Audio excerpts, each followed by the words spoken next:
सुमित्रा देवी के घर में शादी के बाद बहू प्रतिभा का पहला दिन। माँ जी, आपके आशीर्वाद से ही मैं इस घर में आई हूँ।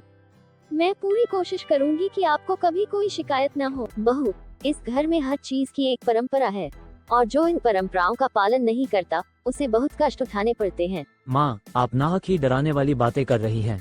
प्रतिभा बहुत समझदार है, वो सब निभा लेगी। प्रतिभा रसोई में काम करने के लिए जाती है, तभी सुमित्रा देवी पीछे से आती है और कढ़ाई का गर्म तेल प्रतिभा के हाथ पर गिरा देती है। आह माँ जी, ये क्या किया? ये घर मेरा है और यहाँ मेरी मर्जी के बिना कुछ नहीं होता।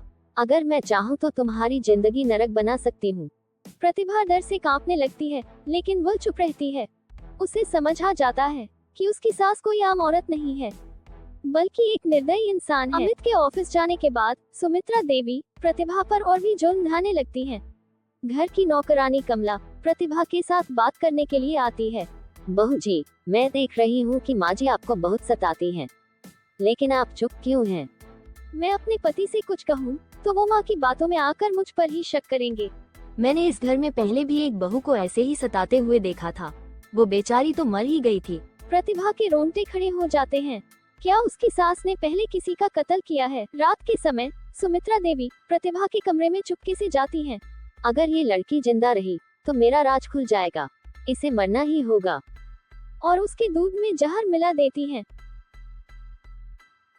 प्रतिभा जैसे ही दूध पीने के लिए जाती है, अचानक एक आवाज आती है जो कि उसके ससुर की थी। वह एक बुजुर्ग कमजोर इंसान थे जो अपनी पत्नी के अत्याचारों के खिलाफ कभी भी कुछ नहीं कर पाते थे। प्रतिभा चौंक कर देखती है। प्रतिभा, रुको, ये दूध मत पीना, इसमें तुम्हारी सास ने जहर मिलाया है। प्रतिभा की आंखों में डर और हैरानी दोनों झलकते हैं। क्या उसके ससुर सच्चाई जानते थे? प्रतिभा पुलिस को फोन करती है और सारी घटना की सूचना देती है। सर, मेरा नाम प्रतिभा है, मुझे बचा लीजिए। मेरी सास कमला मुझे जहर देकर मारना चाहती है। माँ जी ने पहले भी किसी की हत्या की आप थी। चिंता मत करो, हम अभी आते हैं। अपने घर का पता बताइए। प्रतिभा इंस्पेक्टर को अपनी सास की सारी सच्चाई बता देती है। इंस्पेक्टर अरुण इस घर में आते हैं। कमला दौड़कर इंस्पेक्टर के पास जाती है। हमें खबर मिली है कि इस घर में कुछ गड़बड़ हो रही है। साहब, इस औरत ने पहले भी अपनी बड़ी बहू को मार दिया था और अब ये प्रतिभा को मारने की कोशिश कर रही थी। माँ जी ने पहले भी किसी की हत्या की थी। अरे, हमारे घर के मामले में पुलिस क्यों आई? साहब, सावित्री देवी ने पहली बहू को मारकर इस दीवार के पीछे छिपाया था। इंस्पेक्टर अरुण दीवार तुड़वा देते हैं। वहाँ पर एक कंकाल मिलता है। ये कंकाल आपकी पहली बहू का है जिसे आपने मार दिया था और अब इस दूसरी बहू को भी मारने जा रही थी। सुमित्रा देवी के चेहरे का रंग उड़ जाता है। अमित और श्यामलाल दोनों सन्न रह जाते हैं। माँ, आपने ऐसा क्यों किया? क्योंकि मैं घर की असली मालिक हूँ और कोई भी मेरी मर्जी के बिना यहाँ नहीं रह सकता। इंस्पेक्टर अरुण सुमित्रा देवी को गिरफ्तार कर लेते हैं और प्रतिभा की जान बच जाती है। अमित को अपनी गलती का एहसास होता है। प्रतिभा, मुझे माफ कर दो, मैं माँ की सच्चाई नहीं देख सका। अब सब कुछ ठीक हो जाएगा। सुमित्रा देवी जेल के एक कोने में बैठी हुई है। मुझे इतनी आसानी से कोई खत्म नहीं कर सकता। मैं इस घर की असली रानी हूँ और मैं वापसी जरूर करूँगी। सुमित्रा देवी धीरे धीरे जेल में अपनी पकड़ मजबूत करने लगती हैं। वह जेल के कुछ अपराधियों से दोस्ती कर लेती हैं, जो पैसे के लिए कुछ भी करने को तैयार होते हैं। अगर तुम्हें बदला लेना है तो हम तुम्हारी मदद कर सकते हैं, लेकिन तुम्हें हमें बताना होगा कि अगला कदम क्या है। मुझे जेल से बाहर निकलना होगा और फिर मेरी बहू को ऐसा सबक सिखाऊंगी कि वो जिंदगी भर याद रखे। ये सुनकर बाकी कैदी साजिश में शामिल होने के लिए तैयार हो जाते हैं। सुमित्रा देवी की गिरफ्तारी के बाद प्रतिभा और अमित अब सामान्य जीवन जीने की कोशिश कर रहे हैं। प्रतिभा, मैंने तुम्हें बहुत तकलीफें दी, लेकिन अब मैं तुम्हारे साथ हूँ। हम एक नई शुरुआत करेंगे। हाँ, अब सब कुछ ठीक हो जाएगा। लेकिन उन्हें क्या पता था कि उनका बुरा समय अभी खत्म नहीं हुआ था। रात के समय प्रतिभा अपने कमरे में अकेली होती है।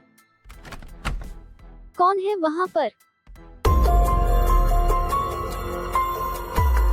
रात के समय दरवाजे में खटखट होती है। तुम बच नहीं पाओगी। क्या ये सिर्फ मेरा भ्रम था या सच में कोई था? अगले दिन पुलिस स्टेशन से इंस्पेक्टर अरुण का फोन आता है। क्या हुआ इंस्पेक्टर साहब? अमित जी, हमें एक बुरी खबर देनी है। सुमित्रा देवी जेल से फरार हो गई है।